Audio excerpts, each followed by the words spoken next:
Assalamualaikum warahmatullahi wabarakatuh.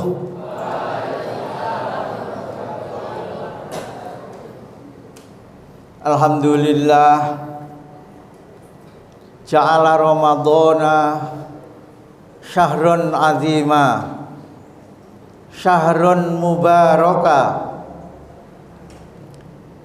lailuha qiyam wa naharuha syiyam. Asyhadu an la ilaha illallah wahdahu la syarikalah wa asyhadu anna Muhammadan abduhu wa rasuluh.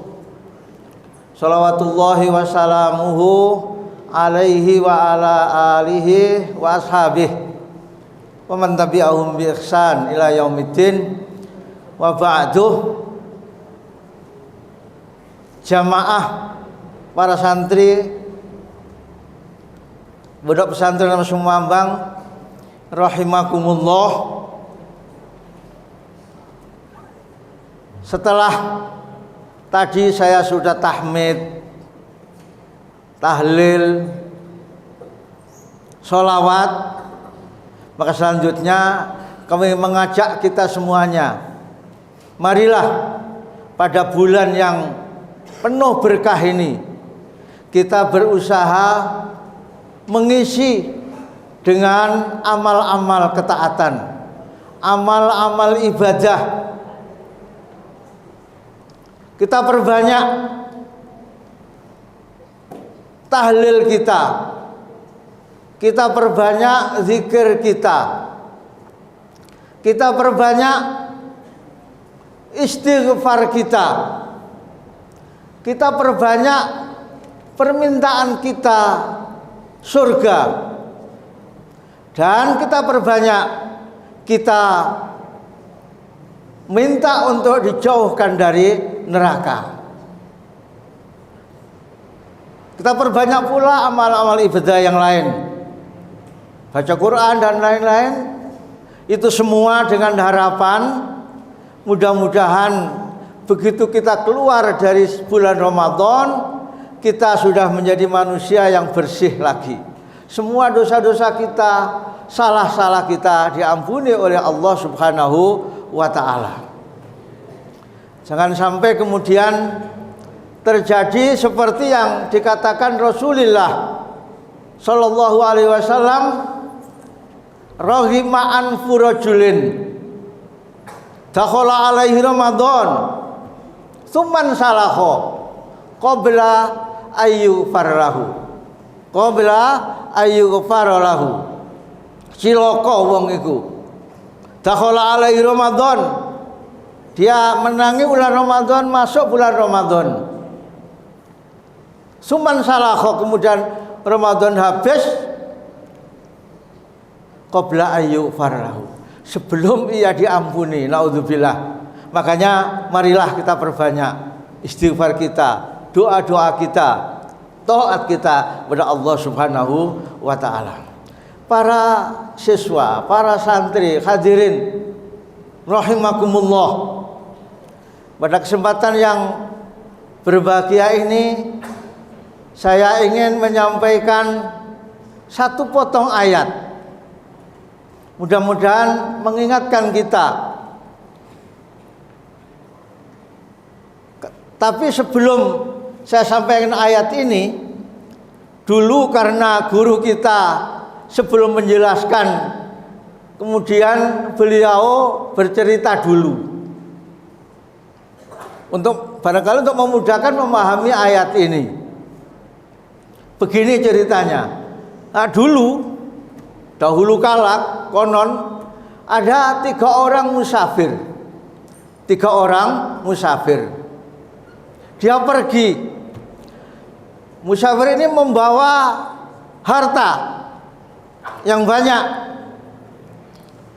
Di tengah jalan, kalau sudah jauh, kemudian dia singgah di sebuah gua. Itu kalau dulu jadi gua, sekarang di hotel mungkin.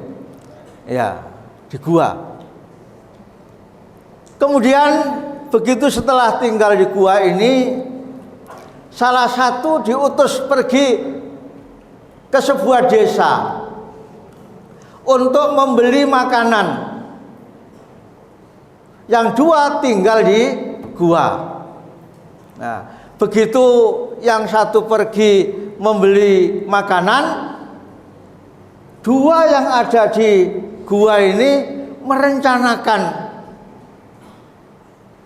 rencana rekayasa yang jahat. Dia berpikiran bagaimana sehingga harta yang dibawa ini cukup milik kita berdua saja.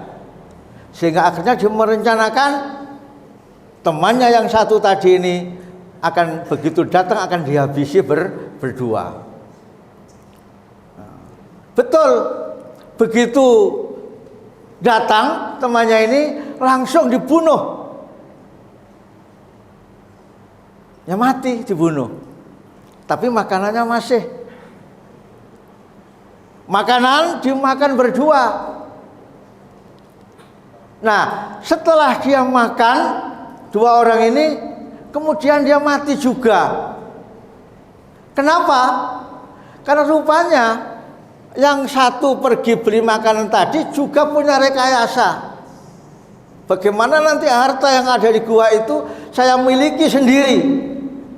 Makanya dia beli makanan ini diberi racun oleh dia. Bertiga mati semuanya. Kemudian guru kita menyampaikan ayat A'udzubillahi minasyaitonirrajim wala yahiqul makrus sayyi illa bi ahli. Rekayasa jahat, rencana jahat, pikiran jahat itu hanya mengenai kepada ahli, dirinya sendiri. Ini kalau dalam bahasa Jawa apik ketitik olo ketoro. Bahasa Indonesianya barang siapa yang menggali lubang dia sendiri akan terjerumus di dalamnya. Ini satu warning kepada kita supaya kita dijauhkan, kita berusaha jangan sampai ada bentuk-bentuk pikiran jahat, rekayasa jahat kepada orang lain. Kalau kita perhatikan cerita ini adalah rupanya yang dimiliki orang tiga ini adalah merupakan sumber kejahatan. Di mana sumber dosa ya tiga ini. Yang pertama, mereka ini semuanya punya sifat tomak, ragus. Yang kedua apa? Dengki, hasad. Ya, pemilik saya sendiri, orang lain jangan punya. Ya. Di samping itu di situ juga ada istikbar, ada perasaan sombong. Nah, tiga macam sifat ini adalah babone dosa, sumber segala kedustaan, kesombongan, hasud, tomak, semua kedosaan, kedurhakaan itu bersumber dari tiga ini. Jamaah rahimakumullah, ada lagi ayat yang semakna dengan itu di surat lain.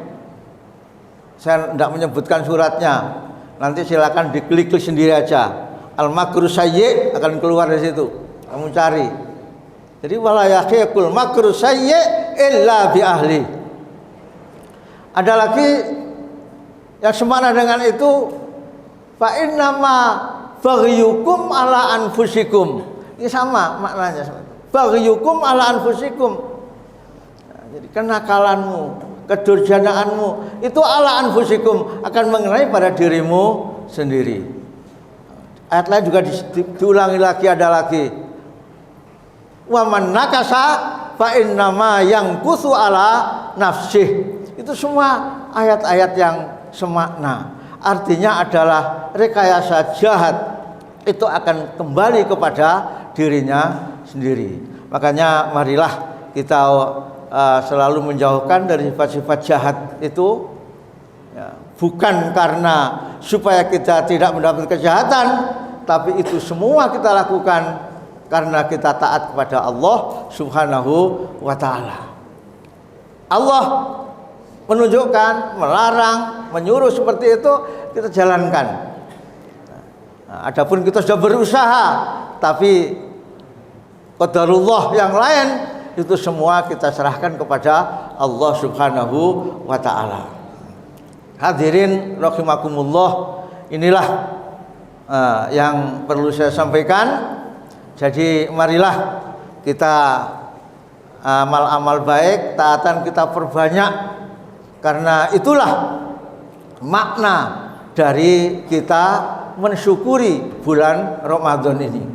Kalau kita sering ngomong ngajak bersyukur, tapi ternyata kita tidak banyak amal-amal kita, itu artinya kita disindir oleh Allah. Itu adalah apa? Ya, lima taquluna 'alallah ma la taf'alun. Itu kita sering dengar. Ya, ngajak syukur, ngajak apa bulan Ramadan, tapi ya pas-pasan saja.